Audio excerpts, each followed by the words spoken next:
to the ridge. Really nice loft added to our barn. Look over there.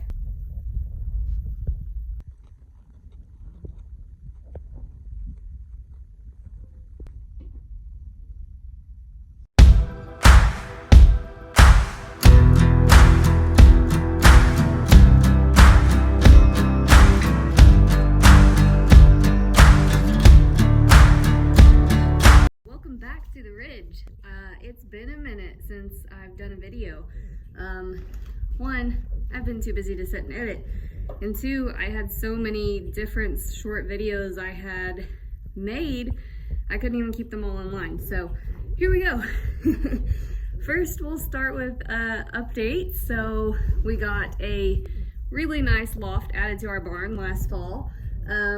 We also added kidding pens. So there's one standing in one, there's another over there, and our main pen over there, which actually can be divided into two. So we've done a lot of expanding, but not really, because it's stayed the same size. We have a 20 by 20 barn. We've just been able to maneuver and separate so that we can have babies, which brings me to my next thing. Look over there. So this is our last set of kids to be born from our 2020 breedings. This is Mercy here and Carrie over there. I actually have Carrie's birth on video, so I'll put it at the end of this video for you guys to see. She did an awesome job. She's a first-time mom, and she kidded twins. That is one of her boys there, and then she has a girl over here mixed in. But yeah, this is Carrie. Marcy is Carrie's mom. Marcy had 3. I'll have to run the numbers to see exactly where we landed overall for our first year of breeding goats. I know we did pretty well. We only had 1 fatality. I guess that's what you call it. The first one that went to kid, actually the kid was too big. It got stuck. The legs were back, the head was coming forward.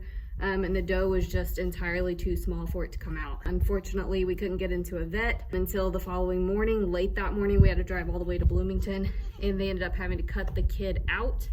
Yeah, cut it out in pieces. It passed after about 30 minutes of being stuck in the mom. But then the mom ended up passing away a few hours later due to just all of the toxicity that was released from the decaying body that was left inside of her. So that was the first one that went into birth, so it was kind of stressful. But the rest of them have been pretty good, no issues. So yeah, that's the end of our 2020 breeding season. What do you think, pretty girl? And I'll go show you around the rest of the barn. So since we don't have enough pasture to actually have a pasture to put kids to wean them from their moms, we put the kids out here with the sheep. The sheep are separated in their own pasture, but we built this little contraption, not pretty, but kids can actually go in there and eat separate from the sheep, and then they can also nap in there.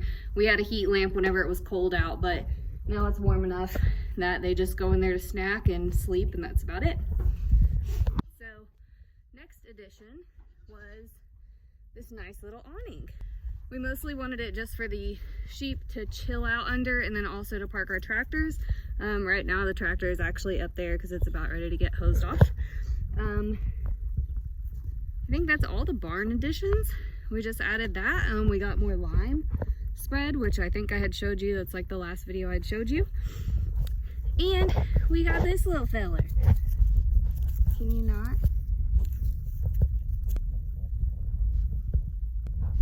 This is Nelson. Nelson is going to be our herd ram. So for breeding this fall, that's going to be him. I'm thinking that we'll be able to use him for 4 or 5 years if we keep our breeding groups right. I can't talk. Breeding groups right. We should be able to use him for quite some time. He is Katahdin. Unlike the rest of our sheep, he has color. Everyone else is white. So it'll be nice whenever lambs start hitting the ground, especially if they carry on any of his traits and have spots or colors. He has a little spot here, one on his side, his little head. So we're raising him from the bottle. He's a little ornery and definitely spoiled, but we'll see how he does.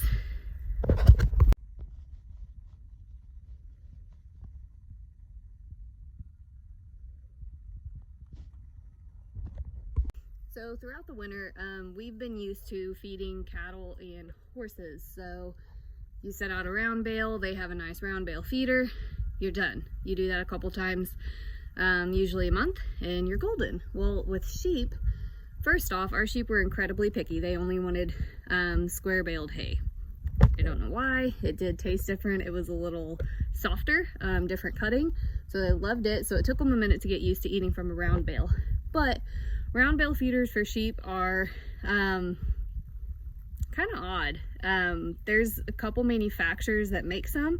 They're not cheap. A lot of the designs that I had found that would have worked for us actually were just hog panels tied together with some kind of hook. So that's what we actually invented. I'll go show you. We didn't invent it. We threw it together.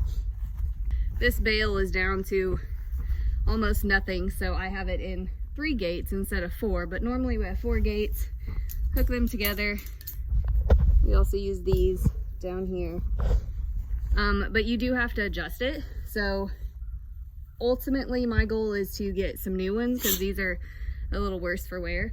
Grind off the corners so that there's no sharp corners.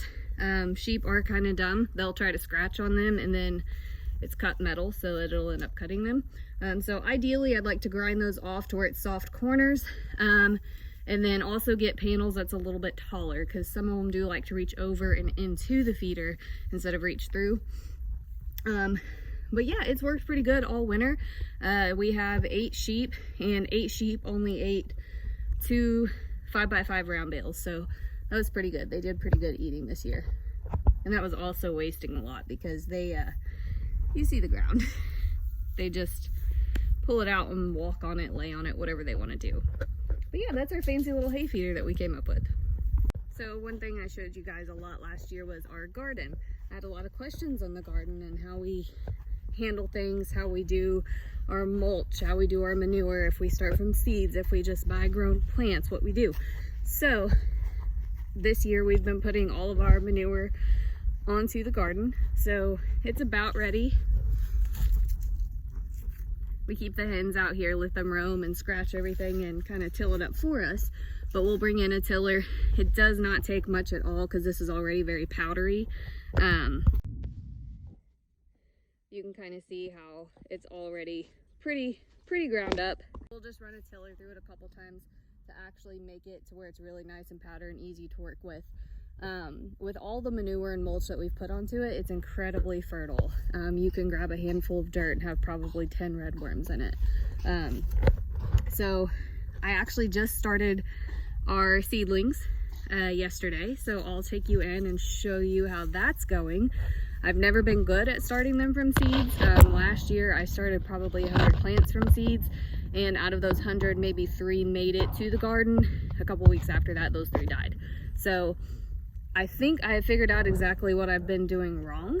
So I'm gonna give it a go this time. I think I've got it all figured out, but we'll see. So I'll go show you what I've got going on in the house with those. One more thing outside I forgot to show you before I go inside. These are our lambs from last year. They are a year old, almost a year old. Within the next month, they'll all be a year old. The last one born was March 27th. So yeah, we've kept all of the ewes, and we kept one wether just because he was a sweet little baby. So we kept him as a pet. I don't know where he went. But yeah, we kept all of these. These are going to be our breeding stock. Yes, they look incredibly fat. They do eat well, but a lot of this is hair. They have incredibly thick hair that is slowly starting to fall out, but you can see it's several inches thick. So that'll be falling out here soon. Some of them they've already started to shed in large clumps. So they'll be beautiful little babies here pretty soon. But yeah, that's them. There are 4 ewes from our lambs that we got last year, and then there's 2 that we purchased separate. One is, there she is. One's right there, one's over there. They're a little bit smaller, you can tell. But by the time this fall rolls around, they'll be big enough for breeding. So right now they're only about 5 months old.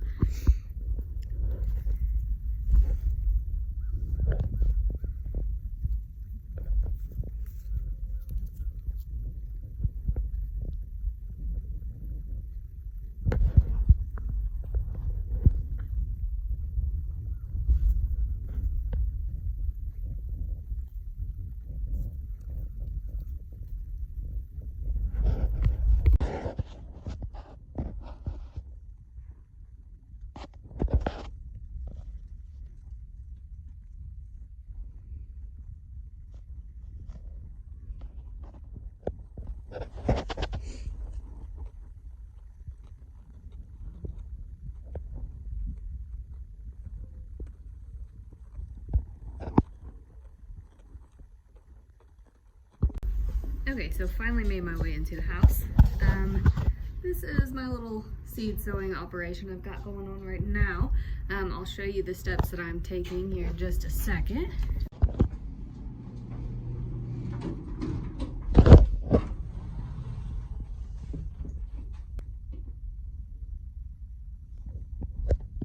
So, as you can see, we don't have a greenhouse. So instead of trying to figure out what to do to start seeds and taking up a lot of space in a room that we actually need the space, this is our guest bathroom, this is our guest shower. Nice sliding glass doors to hold in heat. So I'm using egg cartons and saran wrap. Some egg cartons actually have the plastic tops, but the ones that don't, I've just wrapped in saran wrap. That light is not a grow light. They are not germinated yet. I just did these yesterday. Once they've germinated, then they will go in another room underneath of a grow light. But for right now, this is for heat purposes only. Our house usually stays on 67, 68. So we need it to be more around 72, 75. So keeping them in here with that heat source keeps it about the temperature that it needs to be. Now, right now it's about 78. So I'm gonna leave this door cracked. I think it heated up just because the dryer's been running. But yeah, that's where our greenhouse is for this year. So I'll take you in here and show you exactly what I'm doing to sow said seeds.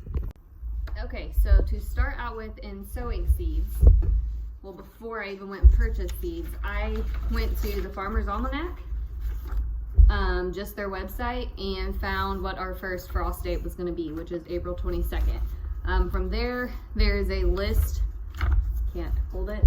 There's a list of all your vegetables, the start indoors date, start outside date, and your, start seeds indoors, transplant, and then start seeds outdoors if it's something like pumpkins, corn, things like that that need to just go directly in the ground. So from there, I went through and I highlighted everything that I wanted to grow. The ones that I didn't see on this list, I added.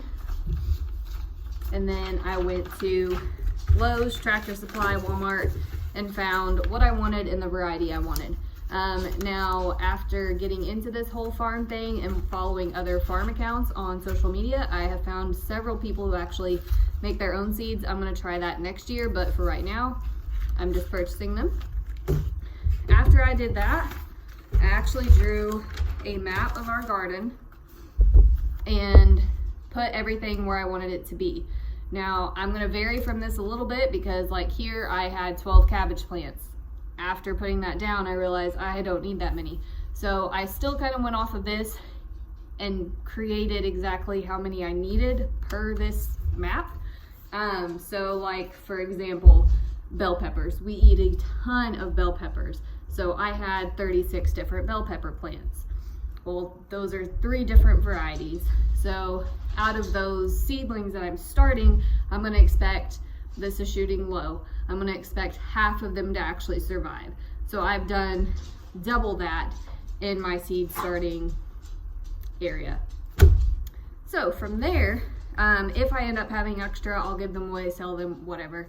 But for right now, my goal is to actually get them grown. Now, like I said before, I am not great at starting seeds. They always get really tall, leggy, they grow. I transplant them, they usually die after I transplant them or die whenever I take them outside. So the 3 main things that I found that was a problem was 1, inadequate light.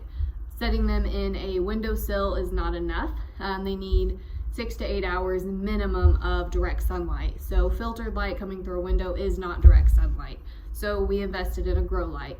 I'll list the link. It's actually on Amazon. It's $50. I'll put the link in the description below so you guys can check it out.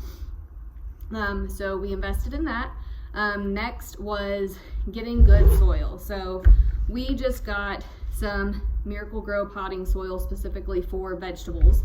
But the problem with that is it's not sterilized. So a lot of the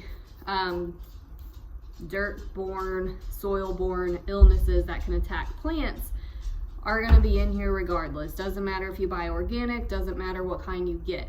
It can be in there and it's not going to affect older plants, especially plants that's been outdoors, because they're immune to those. So seedlings need sterilized dirt. the easiest way to do it, get an old pan, I put about 2.5, 3 inches of dirt in the bottom, sprinkled a little water over it, just enough to make it moist, put it in the oven at 200 degrees for about 45 minutes. If you want to check, or if you have like a meat thermometer, candy thermometer, you basically need it to cook for 30 minutes after it has reached 180 degrees. So once your soil reaches 180 degrees, 30 minutes from there. What I have found, that's about 45 minutes of it actually being in the oven after your oven's preheated. So, got my dirt. I am using egg cartons this year instead of spending the money on seed starters. We have our own eggs, so people so graciously donate egg cartons. So, as you can see here, I've got a few of them started, but basically all I'm doing, filling them in. I'll then take a Sharpie, so just a regular Sharpie, make a nice little hole. I'll put my seed in the hole and just cover it up. And then sprinkle some water on it just to get enough to make it moist. Wrap it up in saran wrap, put it into my greenhouse. So that's my process this year, and we'll see how it's going. I don't know yet. Like I said, I just started this yesterday, so we'll see what happens, but I have high hopes. Yeah, so hopefully here in a couple weeks, our seedlings will start to germinate and grow, and we'll actually be able to grow straight from our house instead of having to buy stuff at Lowe's. I actually have a little horror story. I'm sure that some of you could relate to this. I went and bought, I think it was 10 zucchini plants. We eat a ton of zucchini. They were maybe about yay tall. They weren't really big. Bought those, and then I bought 2 cucumber plants. All I do with those is make a couple jars of pickles. Nothing big, nothing fancy. I don't like cucumbers. So I plant them. They start looking a little bit different than a normal zucchini. So I was like, it's a different variety, whatever. The leaves do look pretty much the exact same. But whatever, I was just like, it's a little different. Well, then of course the fruit grows and it's a cucumber and not a zucchini. And I had 10 cucumber plants, and I don't eat cucumbers. So yeah, someone had went through and switched all the tags at Lowe's, thinking it was a fun game. So this ensures that I'm actually getting exactly what I want. So fingers crossed, Lord blesses our garden and our little seedlings, and we can actually grow from home this year.